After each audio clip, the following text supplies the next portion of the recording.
Buenas tardes a todos y bienvenidos a Leer para Viajar. Así me encuentran en Spotify y en YouTube como Deporte y Cultura JB. Continuamos con nuestra lectura del libro La Tierra Permanece. Segunda parte. El año 22. Sus lazos sociales han de ser sin duda de una fuerza singular, muy superiores a los que tanto nos orgullecen, pues miles de europeos son indios y no hemos visto nunca que uno solo de estos aborígenes se hicieran voluntariamente europeos. J. Héctor St. Jones de Crevecoeur, Cartas de un granjero americano. Capítulo 1 de la parte 2. Luego de la ceremonia de la roca, cuando ICH acabó de grabar los números 2 y 1 en la lisa superficie, los miembros de la tribu regresaron a las casas. Los niños corrían delante gritando, excitados, pensando en la hoguera tradicional que coronaba los festejos del Año Nuevo. ISH marchaba junto a M, pero los dos guardaban silencio, como todos los años en esa época. ISH se hundía en sus reflexiones y se preguntaba qué traería el año próximo. Oyó a los niños que gritaban: "Vamos a la casa que se derrumbó. Hay muchas maderas secas. Yo sé dónde encontrar una lata de petróleo. Yo iré a buscar papel higiénico que arde muy bien". Los adultos, como de costumbre, se reunieron en casa de ISH y M y se sentaron a conversar un rato. ISH descorchó una botella de Oporto y todos brindaron, incluso George, que comúnmente no bebía alcohol.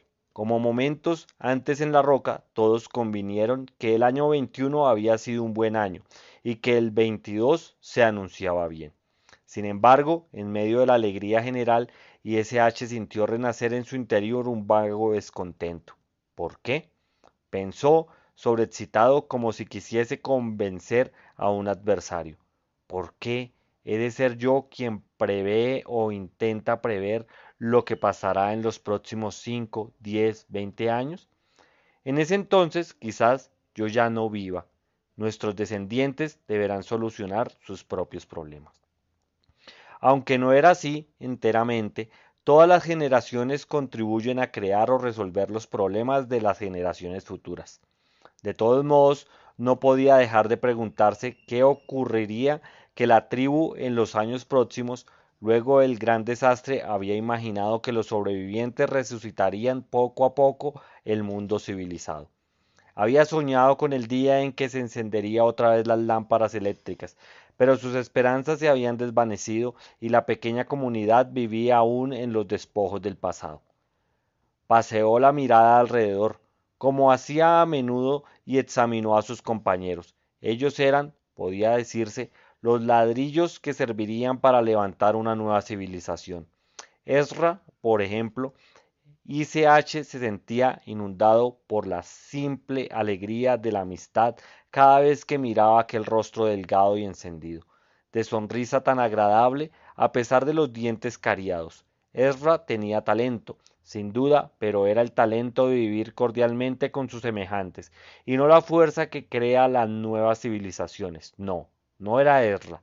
Junto a Ezra estaba George, el bueno de George, pesado de andar, vacilante, vigoroso aún, a pesar de las canas. George, a su manera, no carecía de valor. Era un excelente carpintero y había aprendido plomería y pintura, todos los oficios que pueden tener utilidad en el cuidado de una casa. Era un hombre indispensable y gracias a él había sobrevivido los oficios manuales. Sin embargo, ISH no lo ignoraba. George era muy poco inteligente y probablemente no había abierto un libro en su vida. No, no George. Al lado de George se había sentado Evie, la débil mental. Molly cuidaba de su apariencia y Evie, esbelta y rubia, parecía bonita si uno se fijaba mucho en su rostro inexpresivo. Allí estaba, mirando a derecha e izquierda como si se interesara en la conversación, aunque ISH sabía que no entendía nada o casi nada. Evie no sería esa piedra angular, no, no Evie. Los ojos de ISH se posaron enseguida en Molly, la mayor de las dos mujeres de Ezra. Sin ser tonta, Molly tenía poca instrucción y ningún don intelectual. Por otra parte, como las otras mujeres, había consagrado todas sus energías a dar hijos al mundo y educarlos. Tenía 5 hijos, había desempeñado su papel y no podía exigirse más. No, no, Molly. ¿Em? Y ese H la miró y sintió que una inmensa ternura le colmaba el pecho. Cualquier juicio que hiciese sobre ella no tendría mucho valor. Había decidido que tuviesen un hijo. La catástrofe no había debilitado su coraje ni su confianza. A ella se volvía todo en un momento de dolor. Sin su apoyo nada se hubiese hecho. Sin embargo, su fuerza solo obraba en el terreno de la acción material e inmediata. Aunque capaz de devolver a sus compañeros la esperanza y el coraje, raramente ofrecía una idea, y ese H la sentía a menudo superior a él, y tenía necesidad de su ayuda, pero sabía también que no podía contarse con ella para moldear el futuro. No, no Em. Detrás de Ralph y Roger estaban sentados en el piso. Se los llamaba siempre los muchachos. Aunque estuviesen casados y fueran padres de familia, Ralph, hijo de Molly, se había casado con Mary, hija de ISH. Jack y Roger eran hijos de ISH. Sin embargo, se sentían muy alejados de ellos. Solo eran 20 años más jóvenes, pero a ISH esos años le parecían siglos. Ellos no habían conocido los viejos tiempos y no podían imaginar una civilización en el futuro. No, probablemente tampoco los muchachos. La mirada de ISH había completado el círculo y se posaba ahora en Jim, la más joven de las esposas de Ersa. Había dado a luz 10 hijos, de los que aún vivían 7.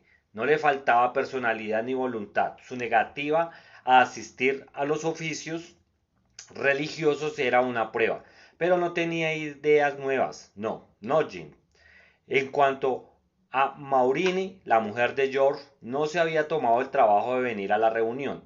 De la Roca había ido directamente a su casa para barrer, fregar o cumplir cualquiera de las miles tareas domésticas que eran su vida.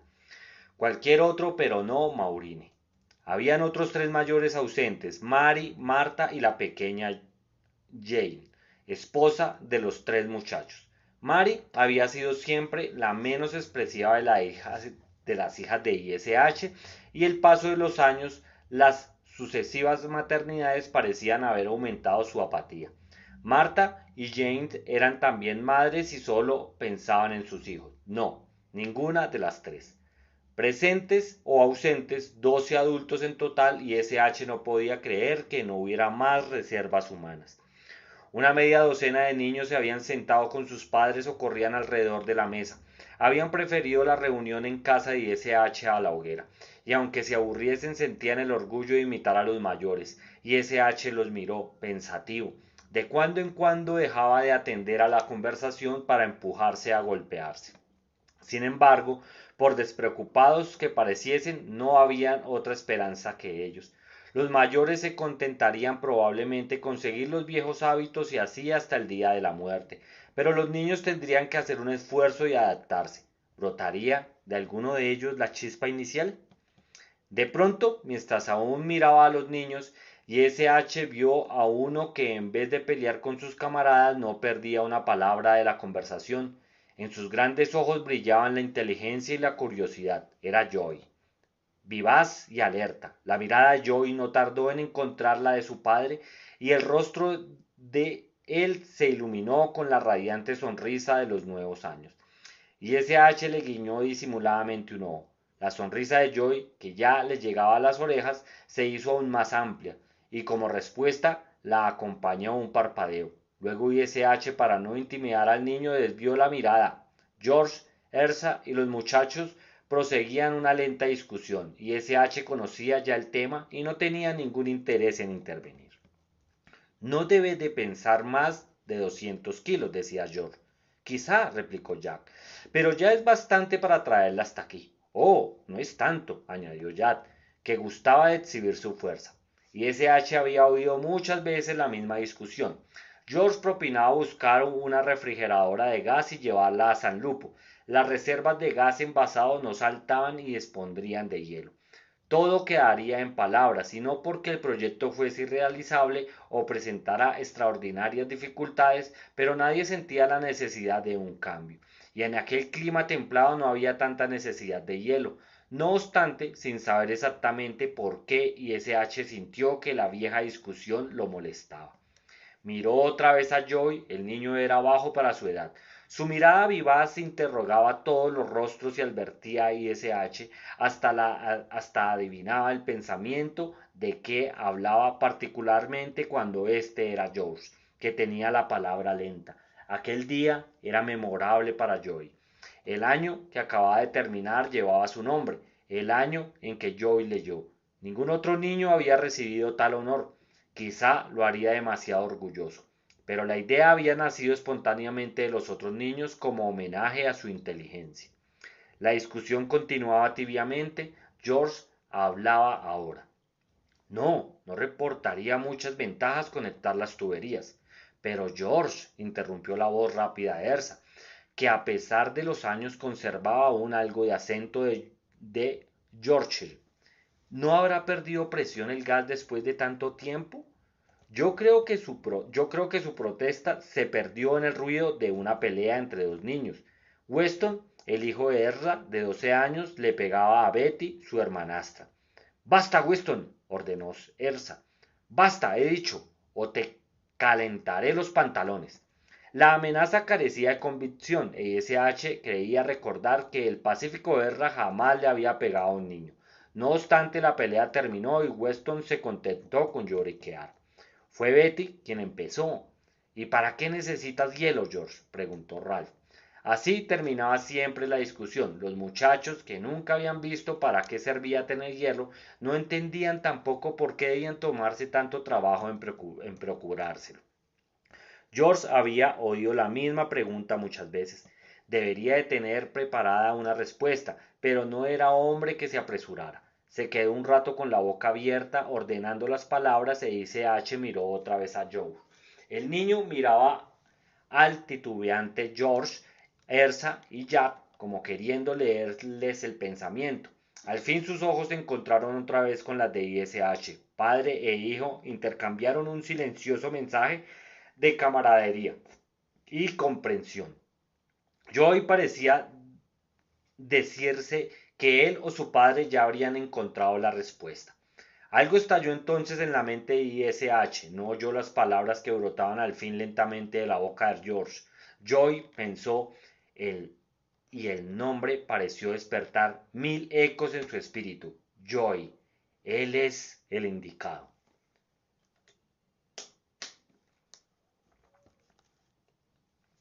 No sabes, escribió Coelet en su sabiduría, cómo se forman los huesos del niño en el seno de la madre. Pasaron siglos desde que Coelho observó las cosas del mundo y las encontró tan inconstantes como el viento, y no conocemos aún el secreto del destino humano. Ignoramos particularmente por qué la mayoría solo ve el mundo visible y por qué son tan raros los elegidos que más allá de las cosas materiales ven lo que aún no es e imaginan así lo que podría ser. Sin estas raras criaturas, sin embargo, los hombres son semejantes a bestias. En las sombrías y húmedas profundidades se unen las dos mitades, y cada una de ellas lleva en sí la perfecta mitad del genio. Pero esto no es aún suficiente. El niño debe venir al mundo en tiempo y lugar propicio para cumplir su tarea. Y eso no es todo. En el mundo donde vive el niño, la muerte cabalga día y noche. Cuando nacen millones de niños, todos los años se cumplen alguna vez el raro milagro y un profeta aparece entre los hombres. Pero, ¿qué esperanza puede haber cuando la humanidad ha sido diezmada y los niños son pocos? Y S.H. advirtió de pronto que se había incorporado sin saber por qué ni cómo. Hablaba, en realidad pronunciaba un discurso. Escuchad, decía, ha llegado la hora de actuar. Hemos esperado bastante. Estaba en la sala de su casa y se dirigía a un grupo de amigos, y sin embargo le parecía estar en un estrado, en un anfiteatro inmenso y dirigiéndose a toda una nación, la humanidad entera. Hay que acabar con esto, continuó. No podemos seguir en esta vida cómoda, hurgando en los restos de los viejos días, no creando ni haciendo nada nosotros mismos. Estos tesoros se agotarán un día, si no en nuestra época, en la de nuestros hijos o nuestros nietos. ¿Qué ocurrirá entonces? ¿Qué será de ellos si nada producen? Encontrarán siempre de qué alimentarse, supongo. Las vacas y conejos no desaparecerán de la noche a la mañana, pero ¿y los objetos manufacturados, las herramientas, cómo encenderán fuego cuando no hayan más fósforos? Se interrumpió para pasear a su alrededor una mirada. Todos sonreían aprobando. Joy lo miraba excitado con los ojos brillantes. Esa refrigeradora de que habláis hace un rato, siguió ICH, es un buen ejemplo. Discutimos y nos cruzamos de brazos. Nos parecemos a aquel viejo rey encantado que veía el ir y venir de las gentes, pero él nunca podía moverse para no romper el encantamiento. Parecía que aún pesara sobre nosotros el gran desastre. Así pudo haber sido al principio. Unos seres humanos que han visto desaparecer el mundo no pueden recobrarse rápidamente, pero han pasado 21 años y hay jóvenes aquí que no conocieron la catástrofe. Hay mucho que hacer. Necesitaríamos más animales domésticos y más perros. Deberíamos alimentarnos de nuestros propios cultivos en vez de asaltar los viejos almacenes. Deberíamos enseñar a los niños a leer y escribir correctamente. Ninguno de vosotros me ha apoyado, pero no podemos vivir como parásitos. Es necesario avanzar. Hizo una pausa buscando palabras que renovasen el viejo aforismo. El que no avanza retrocede. Y hubo un corto de aplausos, y S.H. pensó que los había entusiasmado con su elocuencia, pero vio enseguida que en casi todas las caras había una sonrisa irónica. Un discurso viejo, pero bueno, papá, señaló Roger. Y S.H. lo miró con furia. Jefe de la tribu desde hacía 21 años, no le agradaba que se burlasen de él. Pero Ersa se echó a reír, y la tensión desapareció enseguida. Bueno, haremos algo, preguntó ICH. Quizás el discurso es viejo, pero sigue siendo tan verdadero como antes. Esperó.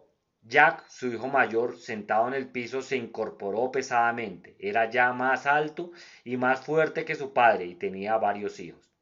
Lo siento, papá, dijo, pero tengo que irme. ¿Por qué? ¿A dónde vas? Preguntó ICH un poco irritado. Tengo algo que hacer esta tarde. ¿No puede esperar? Jack iba ya hacia la puerta. Sí, quizá podría esperar, dijo poniendo la mano en el picaporte, pero será mejor que me vaya. Hubo un momento de silencio, se oyó el ruido de la puerta que se abría y se cerraba, y S.H. sintió que se le encendía el rostro. Continúa, ISH, dijo alguien, y a pesar de su ira, ISH reconoció la voz de Erra. Dinos qué debemos hacer, me gustan tus ideas. Sí, era la voz de Erra, y Ezra, como de costumbre, trataba de restablecer la paz, pensó ISH, y hasta lo halagaba. ISH se serenó. ¿Cómo negarle a Jack su independencia? Jack era un hombre ahora y no el niño que debe obedecer a su padre. Pero ISH se sintió inquieto aún y tenía necesidad de hablar. El incidente por lo menos podía convertirse en un tema de mediación. La actitud de Jack, dijo, es un verdadero símbolo. Hemos vivido día a día todos estos años sin esforzarnos en producir alimentos, ni resucitar la civilización material. No es este, sin duda, el único aspecto de la cuestión. La civilización no era solamente una colección de artefactos, era también una organización social, un conjunto de normas, leyes, hábitos individuales y sociales. De todo eso solo hemos conservado la familia. Es natural, supongo, pero cuando nuestro número aumente, la familia no bastará. Si un niño va por mal camino, los padres lo corrigen, pero cuando el niño crece, escapa a nuestra tutela. No tenemos leyes, no somos ni una democracia, ni una monarquía, ni una dictadura, ni nada. Si alguien, ya por ejemplo, decide no asistir a una reunión importante, nadie puede impedírselo. Aunque votáramos y decidiésemos llevar a cabo algún trabajo, no habría modo de asegurar su ejecución. Solo podemos contar con la buena voluntad. Había terminado su discurso, pensó S.H., sin a ninguna conclusión, solo la cólera nacida partida de Jack había inspirado sus palabras. Ignoraba las reglas de la elocuencia y rara vez improvisaba un discurso. Sin embargo, todos habían escuchado con y simpatía. Ezra fue el primero en expresar su aprobación. Así es, dijo. Qué tiempos maravillosos aquellos, que no daría yo por encender el gran aparato de radio de George y escuchar de nuevo a Charlie Macaulay. ¿Recuerdas cómo el hombrecito se burlaba del otro y cómo éste le contestaba? Ersa sacó el penique victoriano que era su amuleto. Lo lanzó al aire y lo atrapó al vuelo, entusiasmado con el recuerdo de los viejos cómicos. Y el cine, continuó, uno pagaba y se sentaba tranquilamente, y las canciones de las películas y en las pantallas se veía Bob Hope y Don Tillamour. ¡Qué tiempos aquellos! ¿No podríamos encontrar aquellas películas y pasárselas a los chicos? ¿Cómo se reirán? Quizás hasta podamos descubrir alguna película de Chaplin. Ezra sacó un cigarrillo, frotó una cerilla y brotó tina llamita clara. Conservados en lugares secos, los fósforos parecían no estroparse nunca. Sin embargo, nadie sabía cómo se fabricaban y cada vez que se encendía una llamita había un fósforo menos. Y Ezra pensaba que el retorno de la civilización era resucitar el cinematógrafo y al mismo tiempo encendía un fósforo. Si 2 o 3 de los muchachos me ayudaran, intervino George, podríamos tener aquí la refrigeradora dentro de unos pocos días. George calló, y S.H. supuso que no tendría más que decir, pues no era muy elocuente ante la sorpresa de todos, prosiguió. Pero esas leyes de que hablabas, no sé, no me disgustan vivir en un lugar sin leyes. Uno puede hacer ahora lo que quiera, puede detener el auto donde se le antoje, hasta junto a una bomba de incendio. Ningún policía vendrá a molestarte. Bueno, puedes dejar el coche junto a esa bomba si tienes un coche que funcione. Era la primera vez, pensó S.H., que George se permitía una broma. George se festejaba ahora su gracia con un débil cloqueo. Los otros le hicieron coro. En la tribu el nivel de humor nunca había sido muy alto. Y S.H. abría la boca, pero Ezra se le adelantó. Muy bien, propongo un brindis, dijo, por la ley y el orden. Los viejos recibieron con una risa la vieja fórmula, pero para los jóvenes no significaba nada. Todos bebieron y la conversación volvió a la trivialidad que convenía a una reunión mundana. Después de todo, pensó S.H., esta es una reunión mundana y la discusión de los problemas serios están fuera de lugar. Su vehemencia discursito daría quizás sus frutos en el futuro, pero lo dudaba. En otro tiempo se decía que para reparar el techo hay que esperar a que llueva, y ahora la gente era menos previsora que antes. Seguirían así hasta que un día algún suceso desagradable o aún no grave los obligara a actuar. Y S.H. brindó con los otros y escuchó distraídamente la conversación, mientras seguía el hilo de sus propios pensamientos. Había sido un día importante. Había grabado el número 21 en la superficie lisa de la roca y había comenzado el año 22. Y el nombre dado al año 21 parecía prometer un brillante futuro a su Benjamín. Se volvió hacia Joy y vio que el chico lo miraba con admiración. Sí, solo Joy le comprendía realmente. En aquel sistema inmenso y complejo de presas y túneles, de acueductos y diques que llevaba el agua de las montañas a las ciudades, un segmento de tuberías fue la falla fatal. Aún en la fábrica ya podían haberse notado sus imperfecciones, pero el inspector había revisado el tubo al fin de una agotadora jornada, cuando la fatiga oscurecía ya sus sentidos y su juicio.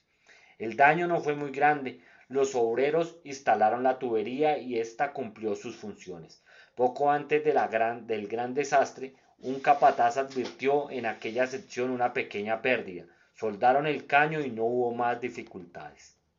Luego pasaron años sin que nadie inspeccionara la sección. El delgado hilo de agua que brotaba de la fisura creció poco a poco.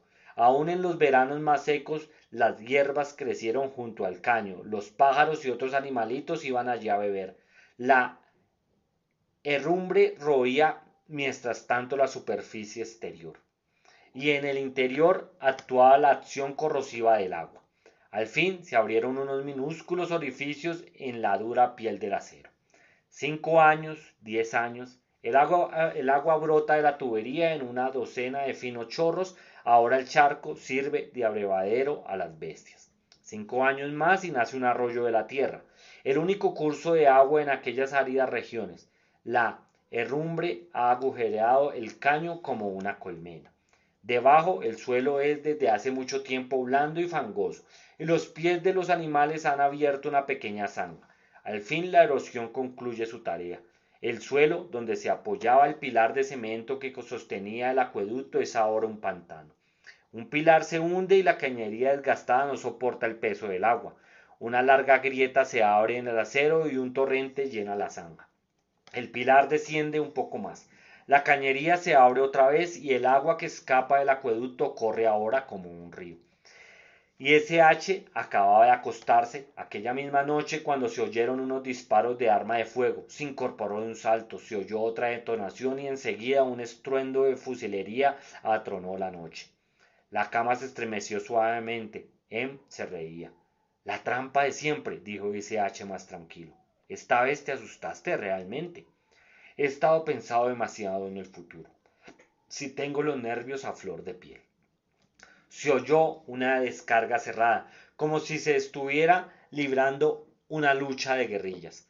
Y ese H se acostó otra vez, como en años anteriores, cuando ya no había nadie junto a la hoguera. Uno de los muchachos había arrojado a las cenizas calientes una caja de cartuchos. Las cajas se habían quemado y ahora los cartuchos estallaban. La broma no era totalmente inofensiva, aunque en aquella época la hierba verde evitaba todo peligro. La gente, advertida de antemano, se mantenía lejos de las brasas. Probablemente pensó ICH la broma le estaba dedicada y todos los otros estaban enterados.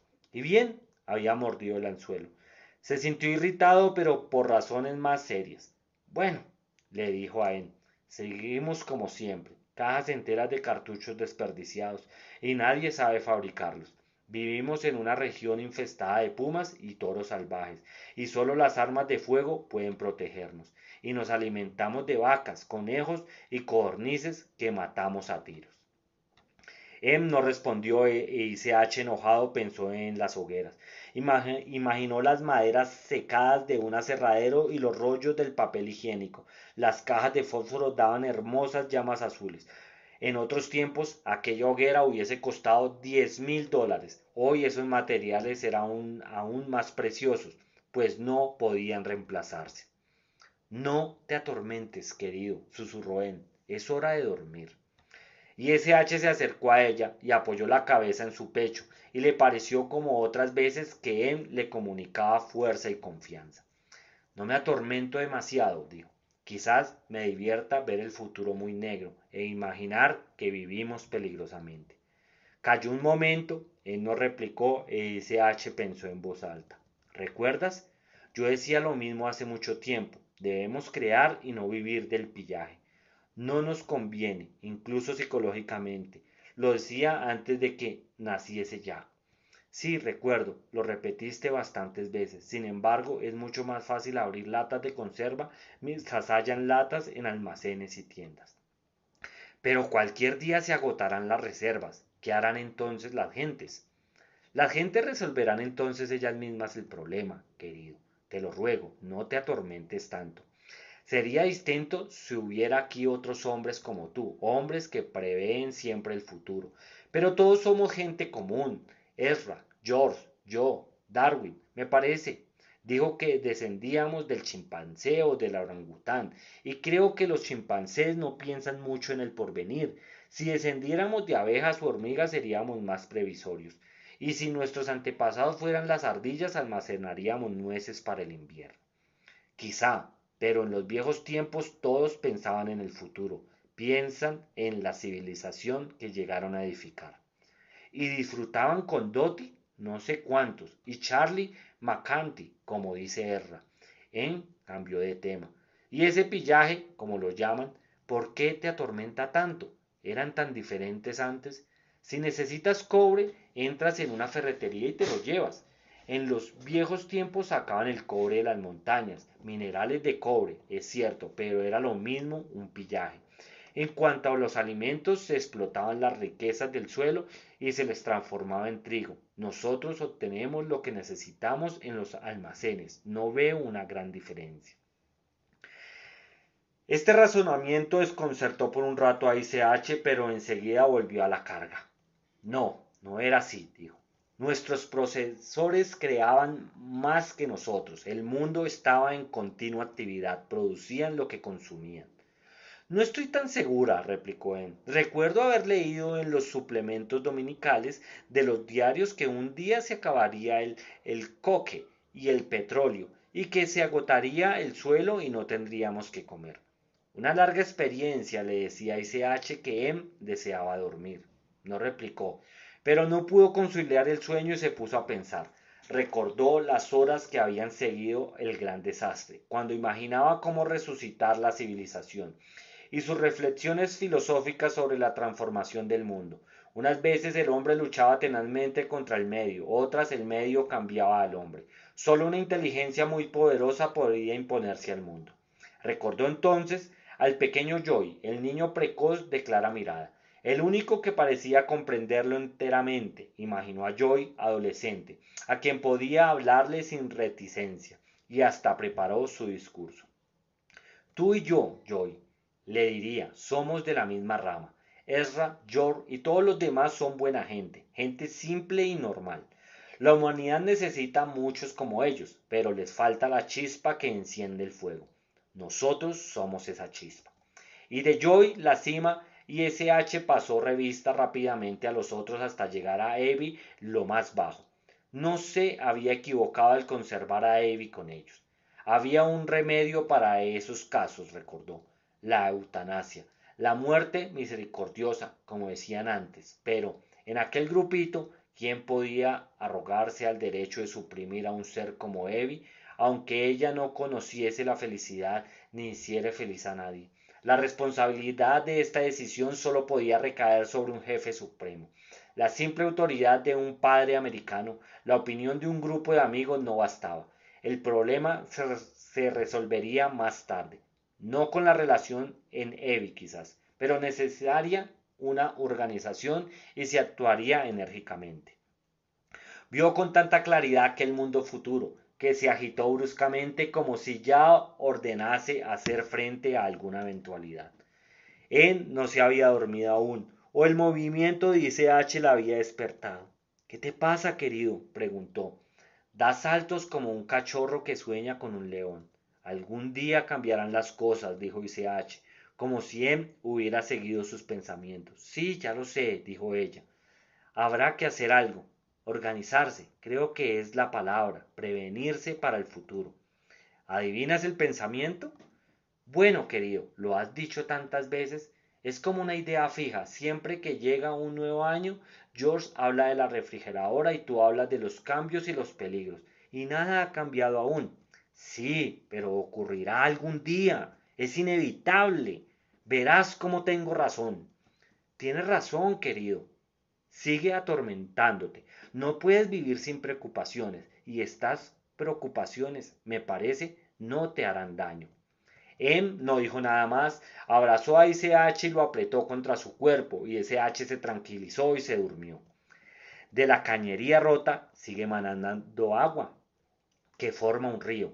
Ni una sola gota llega a los depósitos. Al mismo tiempo, por mil fisuras que aparecieron en el curso de los años, por los grifos que nadie cerró en el momento del gran desastre, por las grietas que abrió el temblor de la tierra, se escurre constantemente el agua y el nivel desciende en los depósitos. Bueno amigos, hasta aquí llegó el capítulo 1 de la parte 2 del libro La Tierra Permanece.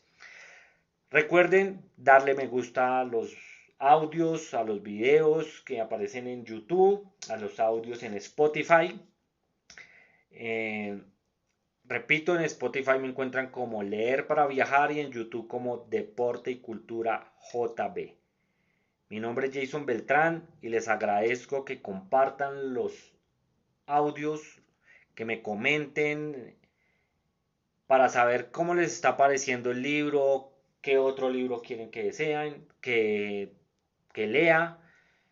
Aunque ya tengo uno en la mente para leer apenas terminemos de leer este.